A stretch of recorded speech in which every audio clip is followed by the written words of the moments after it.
I managed to communicate and write in exactly the way I do when I speak. And that's one of the main things that I was hoping I would achieve when I started. So, very, very good response. I'm delighted with it so far. I find it very interesting that we as a people tend to complain a lot about people telling our stories or writing things about our lives. Yet we don't write them. I honestly saw myself as turning professional one day. But obviously, that was in the very early stages of my life before I realized how much talent one needs to turn professional. What's a bit more unusual about me though is I've always taken Biz Connect Podcast, a home for small business. Thank you. Before we even start, there's a game that I usually use for my guests. So Okay. the game is called Intimacy. I said it's an icebreaker. Intimacy.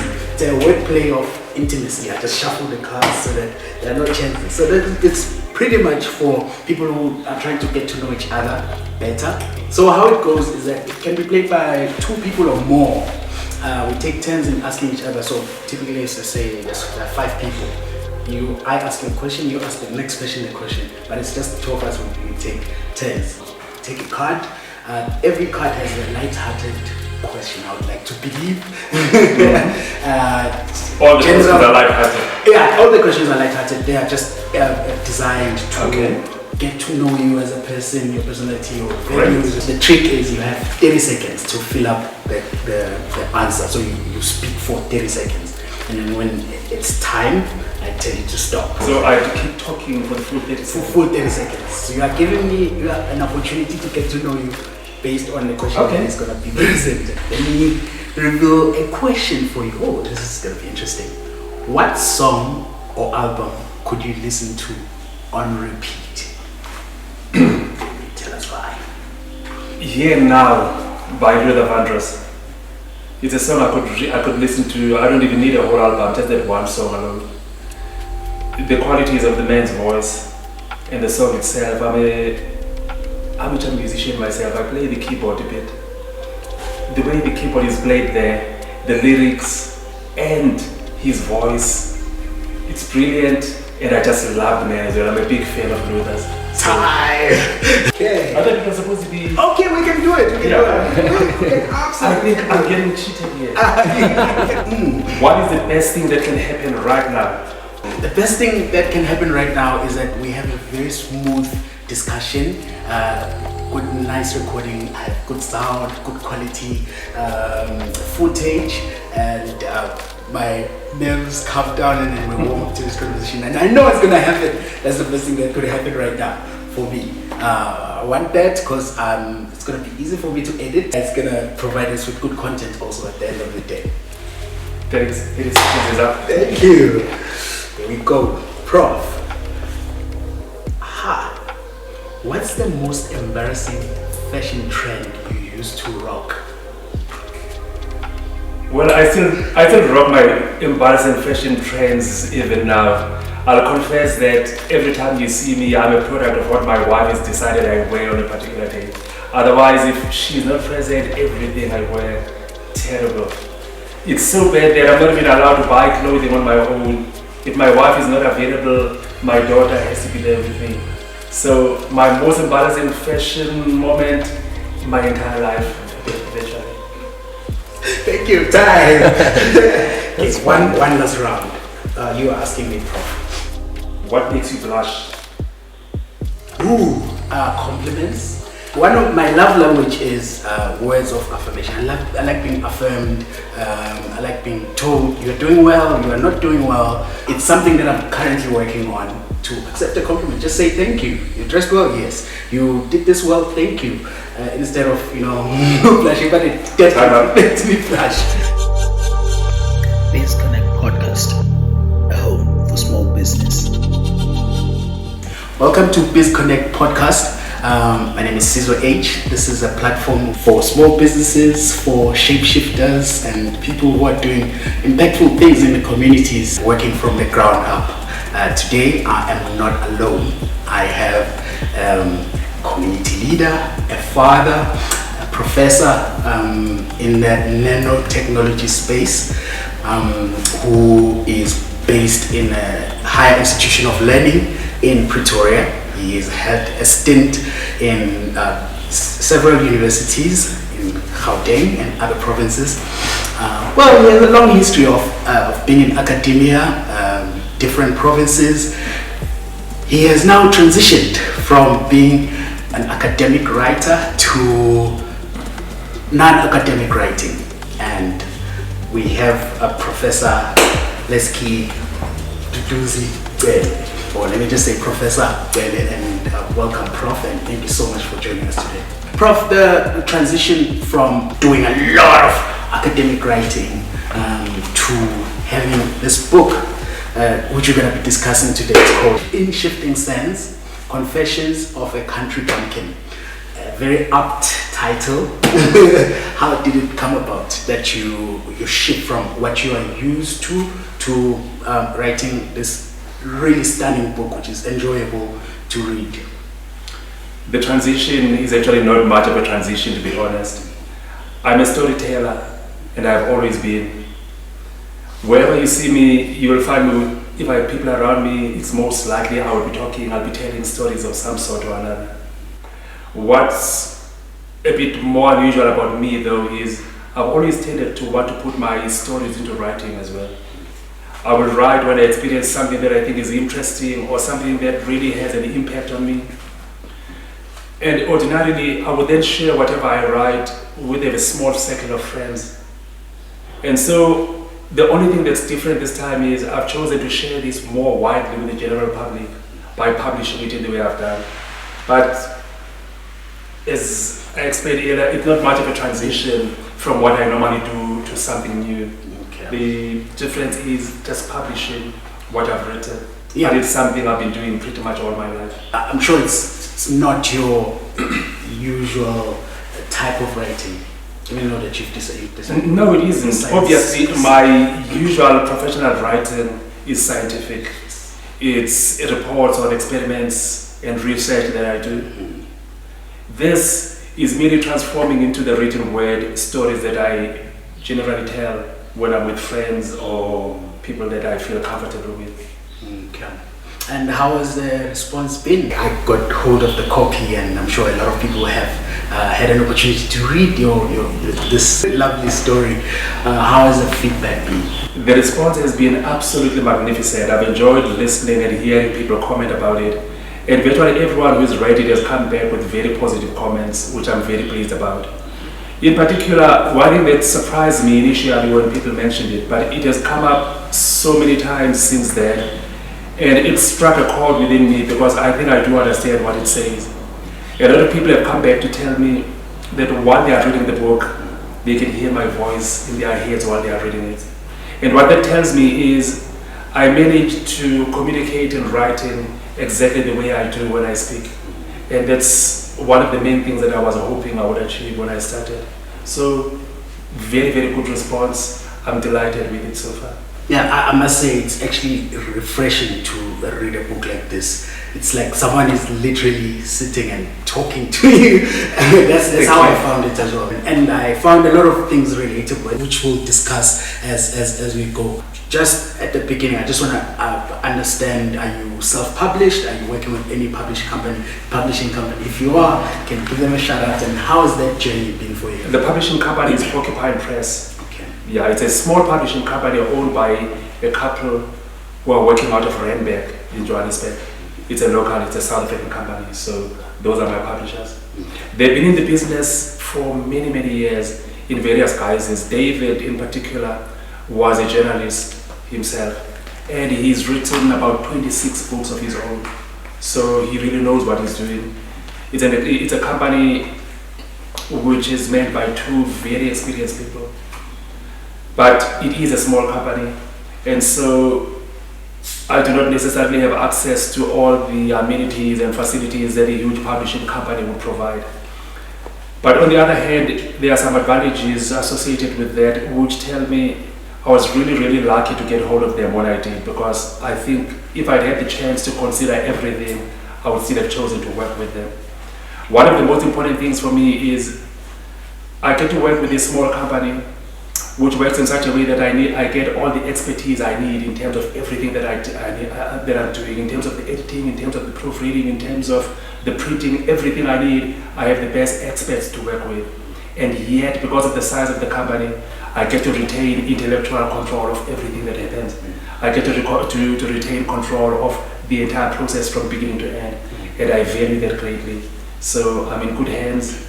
And like I said earlier, Porcupine Press, that's the name of the company. I'm glad you're getting the support that you need. So Prof, storytelling, your book is injected with a lot of humor and important epochs in your life. Are you usually a humorous person, or do you just write it that way in this genre for it to be palatable to the reader? Humor is just who I am. I refer to it as the frame through which I see life generally. And so the way the book was written is the way I tell my stories, and it's just the way I live my life completely. How important is storytelling to you? It's very important. It's what I do more than anything else when I'm with friends. I just maybe attract the kind of people who are like that as well. A lot of my time is spent with friends, just talking about things that happened in the past. We talk about what we're going through, but lots of stories. Yeah. And for me, that's what life is about. And that's what I enjoy the most when I'm with people. Yeah, aside from humor, another thing that I picked up in this book is a lot of references to sports and football in particular.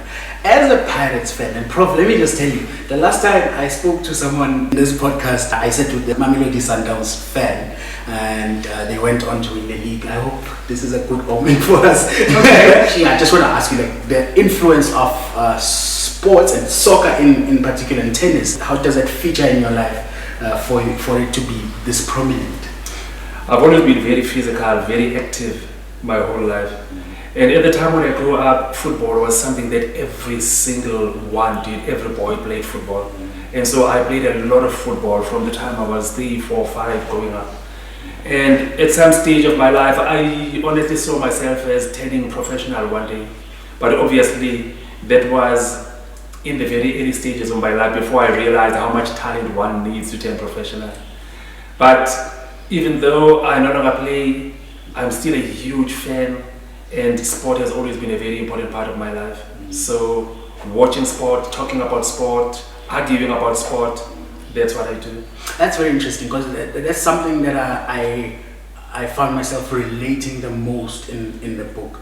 I was introduced to the media space through sports, through the availability of the Kickoff magazine.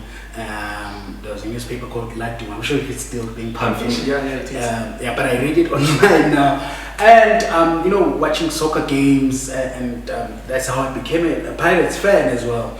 You chose a good team. I chose a good team. And for me, it was the only accessible type of media that I could consume and enjoy, not read or consume it because someone said do it, or because I'm studying for an exam or whatnot. It was really delightful. From time to time, get references of sports and soccer in particular. What about tennis? That's odd. Where I grew up, we didn't have much access to tennis courts or like this particular type of sport. I grew up thinking that it wasn't quite for us. The moment I could start walking, I was playing football. And tennis was something I'd seen from time to time, and quite in common with you, tennis was not huge where I grew up, and there were not too many tennis courts. And I never really saw myself or thought of myself as ever playing tennis one day. But at some point in my life, I think I was about 12 years old, when my family had moved to Ulundi, they built a tennis court. And no one invited us to play. But we would pass from time to time, watch people play, and we thought, this doesn't look too bad, we'd like to give this a try. Yeah. And without even asking for permission to play, we simply walked in one day during the day when the grown-ups who were playing tennis were not around. We went in with our tennis ball and then old rackets, and we found we loved it so much, we didn't stop playing. And we were very fortunate that when they saw us playing, they saw the potential in us. And they were very interested in drawing us in and getting us to start playing. And we were given all the encouragement we needed. And our parents stepped in as well, bought all the equipment that was required. And before we knew it, I was so consumed with tennis that my thoughts of ever turning professional football-wise disappeared, and tennis became my life. Is it true that when you play tennis, you run as much as someone who is running the football field, like playing all 90 minutes? I'm not quite sure how the two compare, but what I will tell you is there's a lot of short sprinting in tennis, short sprinting, and there are a lot more turns, left, right, forward, backwards. But tennis also gives you lots of breaks in between as well, because you play one point at a time. Yeah, so you are likely to be running continuously for any period of time, but it does get very intense. But it just gives you a few seconds breather in between points, but it's quite intense.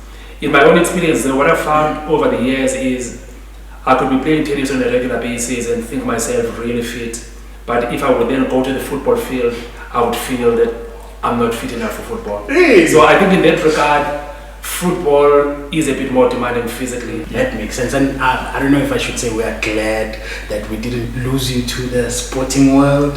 You have pretty much been in the academic space most of your life. All my life, yes. All your life, actually. How has that been, and have you been interested in something else, maybe that, you know, except for sports? I love teaching, and I love science, and the kind of work I do brings both of those together, and I would not be anywhere else. I'm exactly where I would like to be, and I've enjoyed every moment of it. And how did that love for education come about for you? Well, I grew up in a family that has always valued education. It's very important to realize that my grandparents on both sides did not ever go to school. And sometimes it gets forgotten when we think about who we are and where we are now. There are about two generations back, there was virtually no schooling for our grandparents. But my grandparents went to a lot of trouble to make sure that my own parents were educated. And my parents carried that through. And we were brought up to know from a very early age how important education is. And that the future, any future that one would want to achieve, would have to be anchored in a good education. So that's always been how I viewed life, and I got that from my parents. I must say, you ended up in a very unusual space, nanotechnology. What it's about, briefly, just like. Nanotechnology is an application of science, but what makes it distinct, what makes it different, is it's about technology in what we normally refer to colloquially as the nanospace. It's about the size of the objects that we deal with. The nano, mathematically, is 1 by 10 to the power minus 9. It's 1 billionth of anything. So a nanometer is a 1 billionth of a meter. So imagine a meter. Break it down into 1 billion equal spaces, and each one of those will be a nanometer. Yeah. But what makes it very interesting, especially from someone who has a chemistry background like myself, is that we're very familiar with how objects that we see and interact with behave. We know how matter at the bulk level behaves. But chemistry and physics has taught us a lot about how matter behaves at a much smaller scale when you are dealing with atoms and molecules. Of course, you can't see those. And as it happens, the transition between the atomic and molecular world and normal day-to-day life is in the nano range. Once objects get to that size where they are maybe about 0.1 to about 20 or 30 nanometers, the properties become very interesting, because in certain ways they mirror the properties of day-to-day things, and yet there's a bit in their behavior which they take from the much smaller world of atoms and molecules. And that's what makes it fascinating to work in that range. So briefly, when you talk about nanotechnology, you are talking about working with matter at the scale of about 1 to 100 nanometers. It sounds very fascinating. I wish you could explain it to me in football terms. At the time, it's an unusual space to, as a black person who grew up in the 70s, 80s. I'm sure a lot of people were choosing the given a provided career paths, teacher, nurse, or lawyer, or whatever that was provided at that time. Is that something that you always wanted to do, or you ended up there by chance?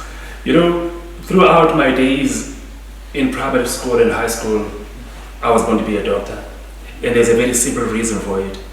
Everyone who showed the potential in primary and high school, everyone who showed a good understanding of mathematics and science was always pegged to be a doctor in training. And my mother was a health professional, she was a nurse. And so the health profession was always something very close to her heart. And I was supposed to go into medicine. And when I went off to university, it was with the intention of doing pre-med and then transitioning into medical school for my second year. What that meant was at first year, I then had to do chemistry, physics, biology, as well as maths. Yeah. A very interesting thing happened. At that time, virtually all our lecturers, especially the more senior ones, the professors, were white. And because of the location of the university where I studied, mostly Afrikaner. And we went through semester 1 and we got used to that being the case. In the second semester, however, and then made his appearance in my life, who had a great impact. He was Dr. Mgojo, and he was an organic chemist. He had studied in KwaZulu-Natal. Absolutely brilliant scientist. And just being in his class was so inspiring. And for the first time, seeing someone who looks like me, being the kind of scientist he was, opened up the possibilities in my mind, and I started thinking, maybe this is just what I want to do. And by the end of that semester, I had made the decision that I would not continue to do medicine, but I would pursue further studies in chemistry.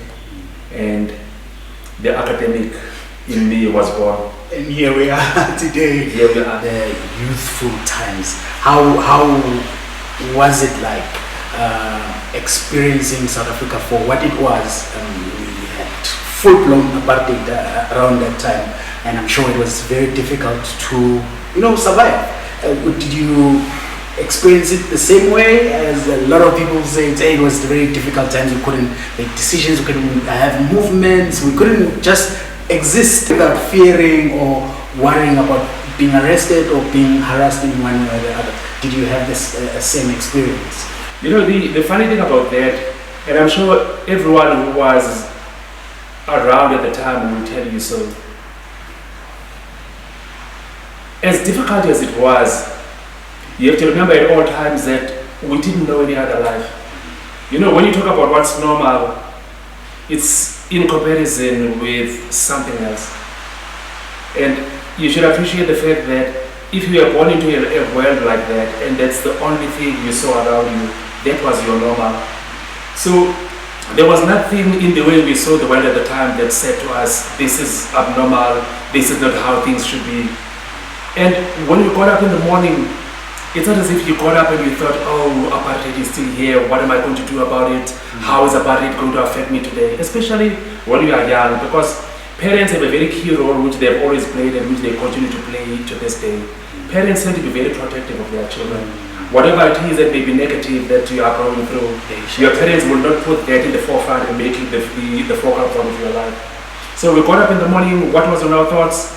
Most likely the next football match, about how we wanted to play, about how we wanted to make sure we don't lose it, about how you wanted your own performance to be at its best on that day.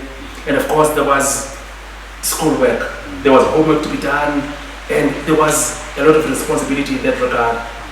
At some stage you become 13, 14, now there are girls to be chased as well, and they displace a bit of what may have been uppermost in your mind. But apartheid, generally, that's not what was uppermost in your mind throughout.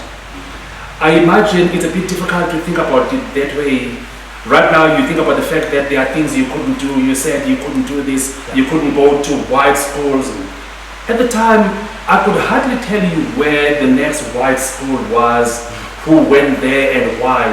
All I knew was mostly framed around that the world I lived in and the world I aspired to.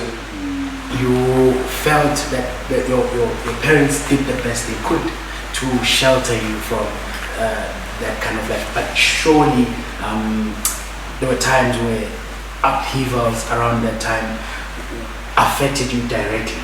I understand you were still in school, especially the 1976 uprisings, which happened in Soweto, also spread across the country, affected you directly. How was your experience regarding that? I was 12 years old in 1976, still living in a place which was quite far removed from where the main fires were burning in the country, which was what is now Gauteng and Soweto in particular. But everyone knew about Soweto, everyone knew what was going there. But keep in mind something very important as well. Those days there were no independent radio stations, there was no TV at the time. TV was just about to come into South Africa. And so most of the news we consumed came through the radio. And the radio was very tightly controlled by the government. So access to information was not what it is today.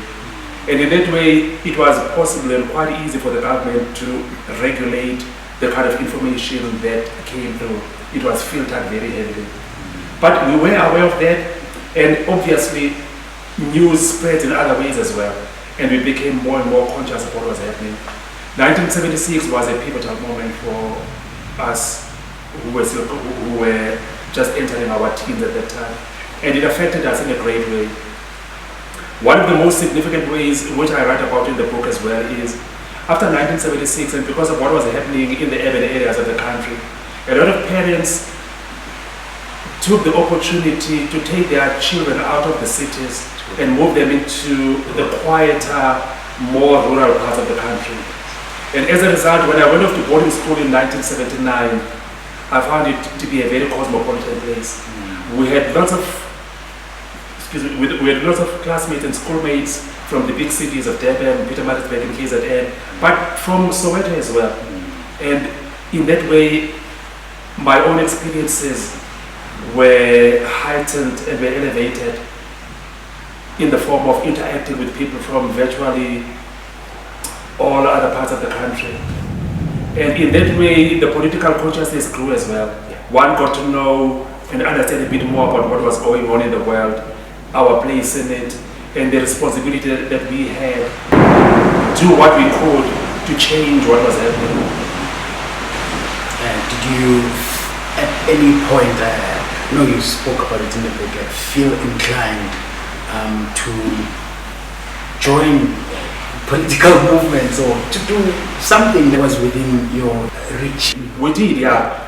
But again, something else which I refer to in the book, which is quite interesting when I look back at it now, is initially it was more of a case when we felt very strongly that we need to be doing something, but we were not quite focused enough on what it was that we needed to do. And there were lots of misguided things that we went to, or that we went through. You had demands and demands. We had demands, yeah. We don't know what the demands were. We're not even sure how to frame those demands and how to pursue them. But what was important was we became very keenly aware of the power that we had as groups of students.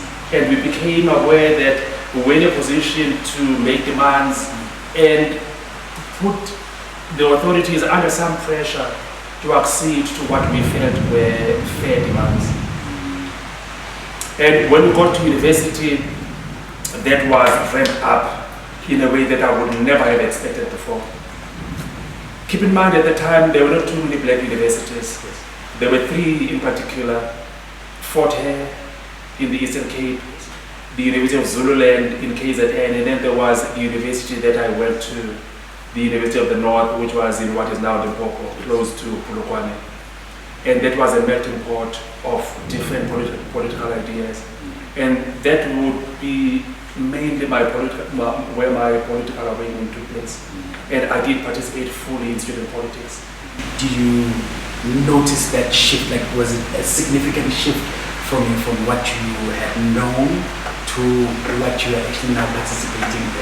Well, it was a very significant shift. Like I said, coming from KwaZulu-Natal, and remember as well that KwaZulu-Natal was dominated to a large extent by the views of what became later on the Inkatha Freedom Party. Because remember, Ulundi was the capital city or town of what was then the homeland of KwaZulu. And so that affected in a very significant way the way I saw the world. And obviously once I got to university and I was far removed from that, my eyes opened up a bit. I saw a lot more of the world, and the influences that I was exposed to widened quite a bit. So it was very significant. So now, Prof, I want to juxtapose your youthful days, and I know you deal with youth as a professor. You deal with young people a lot. Would you say the experiences are different? How youth is living right now compared to how you lived here? The experiences are very different. For one thing, the way we were brought up. Our culture tends to emphasize respect more than anything else. We were brought up to respect our elders. We were brought up to be the complete opposite of assertive. We didn't generally speak up for ourselves.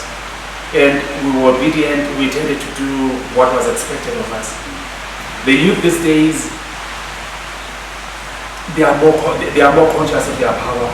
They are more conscious of where they belong in the world, what they are entitled to, what their rights are, and they make that count. They speak for themselves, and they are more involved in making the rules and drawing the boundaries about what is possible in terms of their own day-to-day lives. So there is a huge and significant difference, and they are a lot more assertive as well. And as a parent now, do you think the removal of ways of correcting unexpected behavior in terms of corporal punishment? You talk about the willow tree and how it was very much part of your schooling days, and that's how it kept young people in line. Today it's different. How are you finding that? Like, is it difficult for you to display order? As it turns out, life without corporal punishment is what comes more naturally to me. My children will tell you, I'm not good on corporal punishment, and I never have been. In fact, if you ask them, I think you could call one of them down now, they'll tell you, I don't remember ever laying a hand on them. Maybe I will one day if they do something which warrants it, but don't forget, one of them is now 20, the other one turns 13 in a couple of months. So maybe it's just not going to happen. So it's in accord with my way of doing things. Corporal punishment is easy. That's why it's the default way of doing things. You are unhappy about something, you lash out. It requires a lot less self-control from the parent. But what it does more than anything else is it induces fear. And the main lesson that the child learns out of the whole thing is driven by the fear of the consequences, the fear of the physical consequences. And what it also means is children don't really get to understand why things have to be done in a certain way. And they simply accept that if you do things this way, there will be physical punishment afterwards. And so children tend to ask less questions, and they tend to be more obedient than anything else. And it's not the best in terms of learning. You learn a lot less if the driving force for everything that happens is corporal punishment. What's more difficult about the world without corporal punishment is you have to answer a lot of why questions. You have to justify your actions, and almost everything you say, every explanation you give is followed by another question. And you have to be willing and you have to be available to answer those questions patiently. And it also means you are called to account for your actions and for your own self as well. You will say something and the child will tell you, but this, but that, but you yourself have done this and that.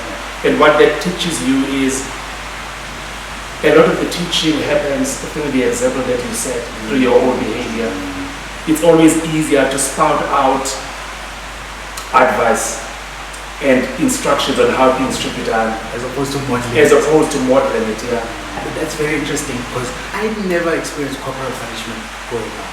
but Consider yourself lucky. there were moments where I thought my parents want to unleash it on me, but that wasn't the case. But what I noticed is that they were, what's the word, emotionally dysregulated in a way that's the kind of the way to correct ways for them growing up was that's what they knew. Yeah. Now they have this dilemma. I'm asking why, I'm explaining, and they couldn't really deal with me in a way. Right. And the element of fear was there because I knew that if my dad is angry now, I need to, But toe the line. one important point that has to be made about corporal punishment from the parents' point of view, it's partly a consequence of the frustration of the parent as well. It's partly your own inadequacies as a parent that cause you to reach a point where you are frustrated and then you lash out. So it's not always rational. It's not always done because you think it's the right thing to do. There are cases where you lose control and you then lash out into the kind of things that you do. You hit the nail on the head. And it took me some time to actually realize that, hey, my parents did the best they could.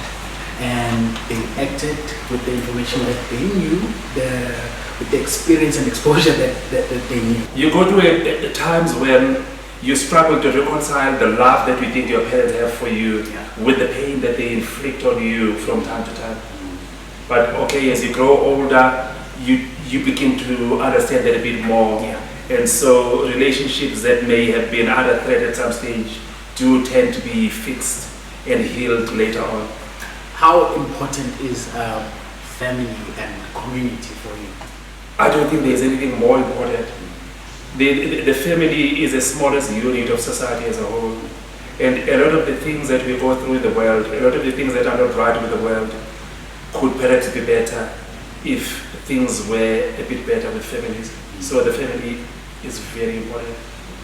I spoke earlier about how important it is to teach through your own behavior, and it starts with the family. Your children tend to learn from their parents about who they will be one day. So I don't think there's anything more important.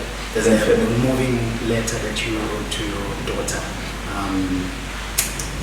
Are you proud of your kids? Very. I'm proud of my children, all of them. And what about the other parts of communities that you belong to?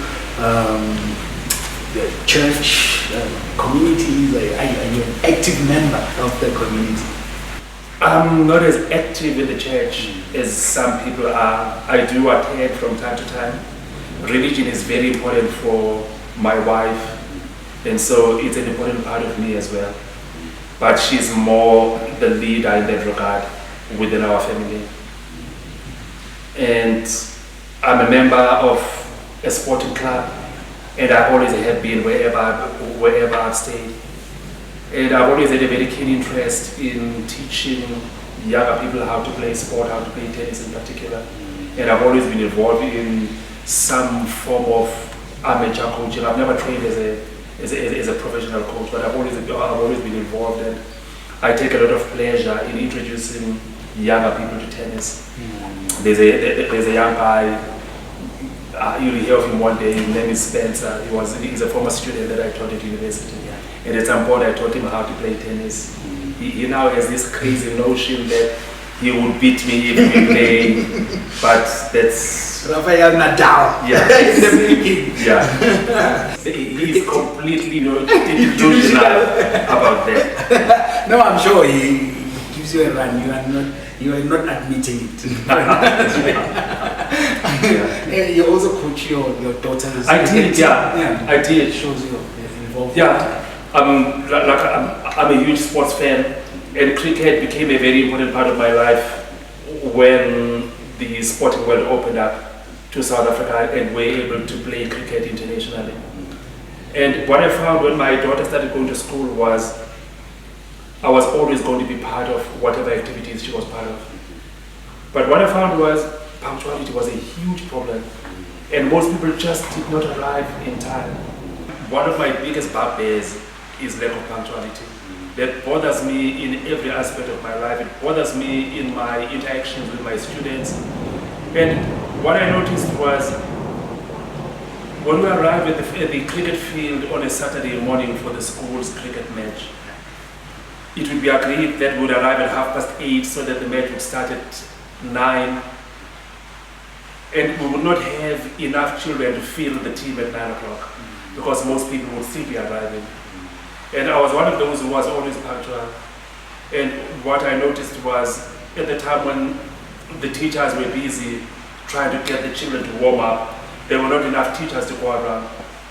And so I took it upon myself to just assist wherever I could. And in time, I was given the stewardship of one of the teams, the team in particular that my daughter was playing for. And so I ended up doing a bit of coaching, but it wasn't really serious coaching because I'm not a cricket coach myself. Yeah. But simple things about how to bowl, how to bat, and getting them to do warm-up exercises and constituting a team out of the children who were present were the main things that we had to do. Yeah, from what you're saying right now, like, just got me thinking, parents participating in their children's extramural activities. You seem to be a very hands-on parent. I don't think that's the case with a lot of other parents. They are missing out. It's their loss. There's nothing more rewarding than being a part of your children's lives in that regard. Prof, I want us to move back to the book, and we want people to actually read and get themselves a copy and actually get to see Prof's perspective in his life as well. This book, was it your first attempt at writing? I know you write all the time, but this kind of stuff. Also, how long did it take you to complete this copy? It is the first non-academic compilation that I produced. In terms of how long it took no time at all. This is because the way this book has come about has been very different from how I thought my first book would be written. I've always thought that at some point when I have the time, I will decide, okay, now I have the time, and I will sit down, decide on a topic, and I will write my book.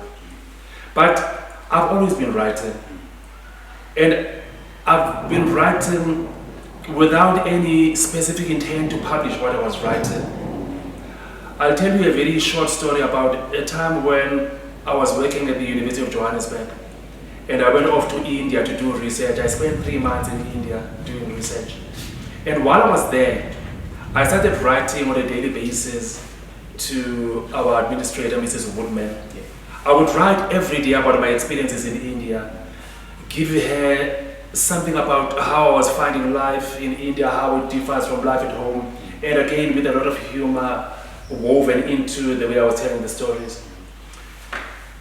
A while later she told me, she said, by the way, I hope you don't mind, but these things you write, I print them out and I put them on the notice board for all your colleagues to see. You've created an audience. And I thought, okay, no problem, I'll continue writing. Yeah. Later on, before I came back home, she said, hey, by the way, people now come in and they ask if it's 10 o'clock or 11 o'clock and there's nothing posted. They start asking what's going on, it's 10 o'clock, 11 o'clock, shouldn't there be something on the notice board by now? Yeah. And I thought, okay, this sounds interesting. Yeah. And eventually when I came back home, people that I had known for a long time, people that I would greet and our conversations would usually go no further than that, came closer to me and they said, have you ever thought about publishing these things that you write? And I thought, now there's an idea. And it strengthened the resolve in me that at some stage I will publish what I write. Funny enough though, while we were traveling last year, we were in Zurich and I was doing the usual thing, writing about my experiences, sending that to a limited group of people, about 5 to 10 people that I share things with. And then it struck me, I thought, wait a moment, this book that I was going to write, I actually have already written it. Because I knew that if I went to my laptop and hard drives from my old computers, I would find things that I've written over the years. I was a bit worried initially about the continuity because none of them was written out or was written in such a way that it would be part of a long story. But then I realized that there's a common thread that runs through them. It's me experiencing life at different points. And in each case, it's about me describing the world as I saw it at that point. And all I had to do was lay them side by side in sequence, and the story then just told itself. So there's no specific time when I thought, okay, I'm writing a book now. Yeah. You know, it's impossible for me to say I started at this point, because all I had to do in the end was simply to collect things I'd written over the years, put them together, and they became the book. You know, some authors or first-time attempters at writing would tell you about the struggles, and they need to be in a particular mindset, or they take a long sabbatical to write maybe a book or whatever. Did you find yourself in that space, or did you have to be in a particular mindset? Not at all. In my case, it was me writing on a daily basis about everything I was experiencing. It irritated my wife quite a bit. We had lots of arguments about that, because while we were traveling, we will have a full day, and we will get back to the hotel in some cases at midnight. And when it's time to sleep, I will then get onto my cell phone and I will start putting in writing what it is I'd experienced. And at that point, my wife would want to sleep, and maybe we would have activities planned for the following day, and she knew there's a chance I would struggle to wake up the following day. And so she worked very hard initially to stop me from doing that.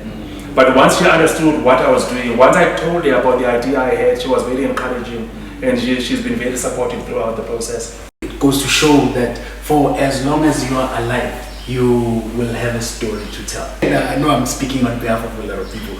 We expect more. This is refreshing, this is delightful, also very eye-opening for people who did not live a type of life, or grow up with the life, or experience the kind of life that you experience. I enjoy reading and finding out about the perspectives of other people and people's life stories. So, Prof, do you think we're gonna have more?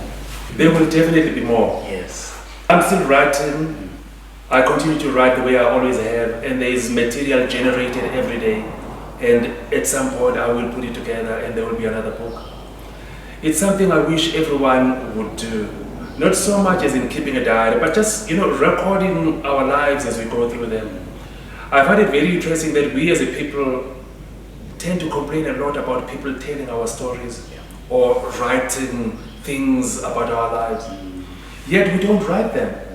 You spend your entire life having all the material, not writing it, and when someone from another country writes it, we then stand up and say, This is not us. This is about us, we should write it. But okay, then write it. Yeah. Write it, stop complaining about other people writing it if you are not writing it. And people think you need to live this great life and have amazing stories to tell. That's not how it should be. No. Write about just what you are going through, because just that on its own, it will form part of the larger story that we as a nation have to tell. And it's more in the end about your story and my story, but it's about our story as a people. And it gets told through individuals telling their own little stories. And creating a legacy. Exactly. Behind. Exactly. And societies progress a lot through those shared stories. And it's a way of documenting history as well. This book is about just under 200 pages, and it took me a while to finish reading it. I don't have a lot of time, for me to sit and read. It's not like how it was when I was 21 or a lot younger. I prefer audiobooks. Is that a direction that you maybe could move into, and maybe what's your opinion of physical books and audiobooks? Well, audiobooks were not part of life when I was younger, and so I did not have a lot of experience with that, and the printed copy was the main source of reading material for me. But the world is a different place now, and audiobooks are quite important. The important thing though is it's not one or the other.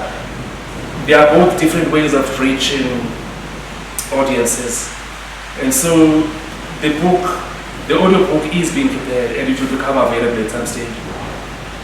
What's even better about the audiobook is it's a lot easier to disseminate, because it's done through, you can send a file overseas, and people who would struggle to get hold of the physical copy will get the audiobook in a lot quicker, or in a shorter time. And people are able to consume that while they are involved with other things as well. That's what sets it apart.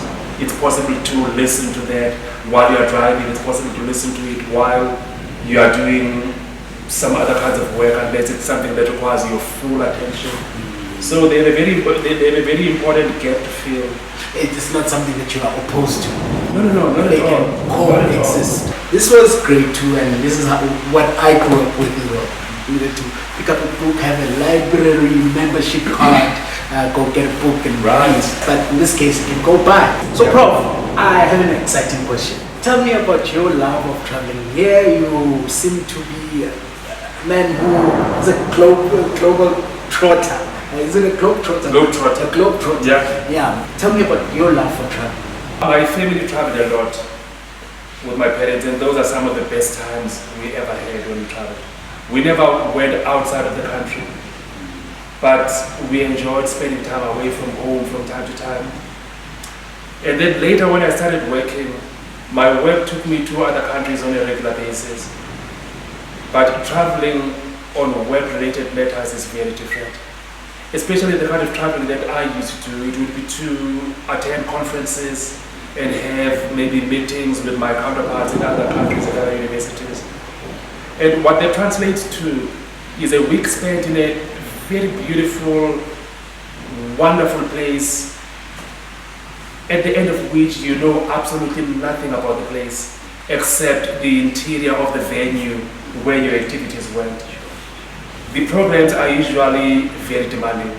Generally speaking, the program starts at 8:30 or so. So 6 o'clock, you're up, you're having breakfast at 7, 8:30, you're in the venue, and the presentation starts. Most likely you will do your own presentation at some point. And then it will be lunch, and maybe there's a conference dinner, and maybe if it's part of a society, there'll be a society meeting afterwards. And that happens day in, day out for a whole week. And the next thing you know, it's time for you to rush to the airport to get the flight back home. And so you've seen the airport, you've seen the road from the airport to the hotel, and nothing else. Nothing much about the country that you visited, or the place that you visited. It's only when I started traveling with my family that I got the most out of the traveling that I do. And I live for it these days. Everything else I do is to make it possible for those times to come and for me to experience them with my children. What kind of a traveler are you? Do you go for a specific thing in a specific place, or do you just go with an open mind? We generally go with an open mind. It's the place which attracts us, and then we go and experience the place as it is. And then we will sort of fall in with whatever we find interesting in a particular place. What has been your standout moment when you traveled? Barcelona is one of the best cities I've ever visited. We went there in 2019. I loved the place. But we also enjoyed Milan quite a lot in Italy. What I enjoyed the most about Milan was the history.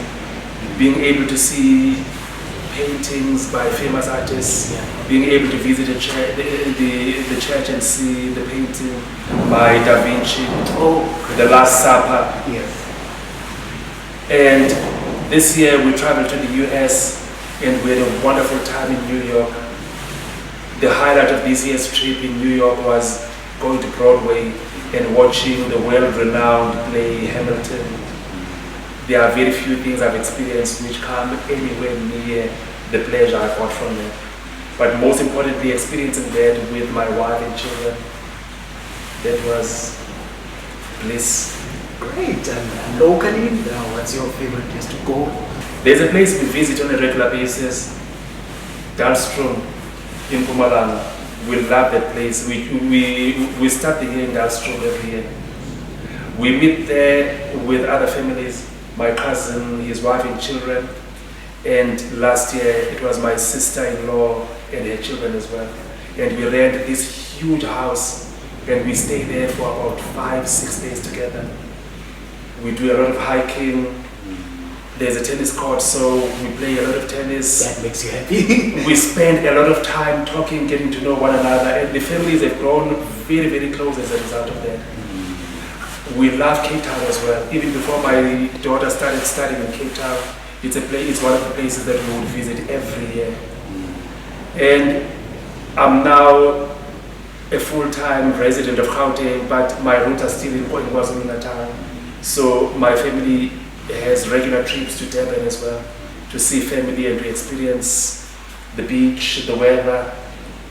Those are the main places that we travel to on a regular basis. Oh, that's amazing. Or and then the Eastern Cape as well. My wife is from the Eastern Cape. Okay. So we get to experience a rural life on a regular basis when we visit family in the Eastern Cape. Nice. I hope your book reaches out to all those places that you've traveled. I hope and so those too. that you have not set your foot in.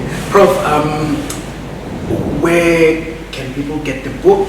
How do they get the book, and what can they expect also, like apart from the things that you've spoken about, without giving too much? Firstly, the book is available at exclusive books.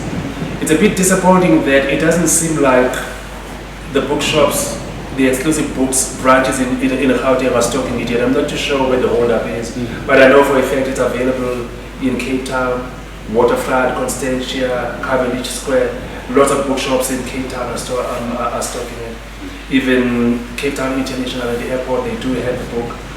At this stage, the easiest way to get hold of the book would be to go into the book's website, and I'm in talks with Take a Lot as well to get them to stock the book. The publishers at their own website, Porcupine Press. If you Google Porcupine Press, you will be able to get the book through them. SA Books Online have the book as well, and it's possible to go to SA Books Online and you will find the book, and you can make the purchase from SA Books Online. The last resort, send me an email. If you are struggling with any of those, send me an email. I will personally make sure that I get a copy delivered to you. Sharp. You can DM me as well and contact me, and I'll make sure that it reaches Prof. Then so that you can get this stunning book, In Shifting Sands, Confessions of a Country Bumpkin. What is a bumpkin? A bumpkin is Kaza. Oh, really? well, sort of, but it's what in local parlance you would call a farm Julia. Oh, yeah. Someone who grew up far from the cities, someone from the rural areas, someone from the less developed parts of the country. That's what a country bumpkin is. It's derogatory, by the way. It's not a nice way of referring to someone. So, yeah. And why shifting sands? And it refers to instability. It does, yeah. The thing is, the book is mainly about changes. I've grown up and I've lived my whole life in a very interesting, very exciting country, but which has changed in very dramatic ways from the time when I was a child. And growing up is a hard business. There are lots of things to contend with. There are lots of things that happen within you yourself. And at the same time, while you are dealing with those, if the country itself is changing, it then gives you that feeling that you are living through a time when you are looking somewhere, trying to make your way forward, and yet the ground is shifting from under your feet. And you have to contend with that all the time. And that's why the title ended up being In Shifting Sands. It's a reflection of the changes that have taken place, changes that were beyond my control, that were going on and influencing and shaping the person I became eventually. Who do you think would enjoy this book most? Or do you have someone in mind, or like a target group in mind that you wrote for in the book? You know, I struggle a bit to define a specific target market for the book, because I think the book lends itself to all age groups. But what I've found over the brief period that the book has been available is that people who grew up at a time that they were able to experience the things I write about find a lot to reminisce about, and they greatly enjoy seeing in the written word some of the things and the times they lived through. But still, I'm finding that younger people who were not around at the time find it very informative, and they learn a lot from reading the book in terms of what life used to be then, and how the country has changed from the time when we grew up, and how the country has been affected by the grand policies that they read and learn about in school. Finally, what I'm finding very interesting as well is that the book seems to touch something in people who grew up very differently from me, people specifically who come from other race groups. What they've told me is that they realize now that apartheid did a very good job of keeping us apart in such a way that we were completely isolated from people of other races, and we had no idea about how they live, and likewise they knew absolutely nothing about how we live. I say now when I talk to people that you could be my neighbor in the estate where I live. We could drive similar looking cars. And so when we meet, you look at me and you think, this person is exactly like me, this person shares my background. You could not be further from the truth. We share the same space, but we've arrived from very different places. And this is not a trivial thing. It's important because we could be together and we experience something, we see something at the same time, and you assume we see it in the same way. But we're all creatures, we're all products of how we are raised and how we grew up. And so we may be living together, experiencing the same things at the same time, but the way we perceive them is very different, and it's grounded in who we are and how we grew up. And what I found that when I spoke to people from other race groups is it's opened their eyes in terms of who we are, and given, opened a bit of a window into who we are exactly and how we see the world. Prof, your style of writing, very interesting. Was it inspired by any author, or maybe you can just tell me about the authors that you grew up looking up to, or your favorite ones? I have lots of favorite authors, but one of my primary influences from a very young age was columnists who used to write humorous articles for local newspapers. It was the Natal Mercury while I was younger, living in KZN. They used to have what was called the eyeglass column. The kind of writing where they write about anything. About the happenings, daily happenings. Yeah, and with humor being a huge element of it. When I came to Gauteng, it became James Clark, who used to write what was called the Stoop Talk. It was published by, it was part of the Star newspaper. And in terms of authors that I read quite a bit about, Bill Bryson is one of them. He's a travel writer, but he has the talent for making even the most, seemingly uninteresting subjects come to life. One of his most important works is a book called A Brief History of Nearly Everything. He writes on very serious scientific topics, but from the point of view of a non-scientist. And it's written for people who are not scientists themselves. And he has a talent for taking very complicated subjects and making them easy to understand. And he writes with a lot of humor. He's a travel writer, basically. He has influenced my style of writing quite a lot. I read a lot of Woody Allen, Spike Milligan, lots of guys who write really, really serious stuff. They were my primary influences in terms of writing with humor. Why do I get a sense that this is also your style of teaching or lecturing? Very much so. Yeah. I'm the same person whether I'm in class, whether I'm writing, whether I'm with friends. That part never changes. I don't have a speaking voice and a lecturing voice. I'm the same person. And my humor, I've been told, comes through and is appreciated by most of the students I teach. And I'm sure your students relate with that, Jetem. They do, yeah. Yeah, no, there's a part there, the part about Jetem. Crack me up so much. Jetem. It's Jetem, yes. Yeah, but it's become the greeting and the conversation starter, and reassurance. It's about 10% of the conversation I have with my students has to do with Jetem. Yeah, it means whatever we want it to mean at a particular time. I find it really strikingly interesting because most of the communication that we do is not limited to verbal. Exactly. If you add it with gestures, right, then it makes a lot of sense. I'm sure your students understood exactly what you meant when you spoke about G10. Alright, is there anything else that you feel I have not asked you that you would maybe like to share with the person who's watching? As a parting shot, to anyone who is watching, I would say life is what you make it. And from the looks of it, it looks like you get only one, just the one. And I always say, leave it to the best of your ability. Have fun while doing it. It doesn't mean don't do anything serious. Life is serious. Leave it seriously, but have fun while doing it. It's possible to combine both. And that's how I've tried to live my own life. And that's what I would recommend to everyone else. Very profound. Thank you so much, Prof, for joining and sharing your time with us in trying to build a community of shapeshifters, people who are making a difference. Please do follow us on social media. Support Prof with the book as well. I'll share the details on the screen. Hope to see you again next time.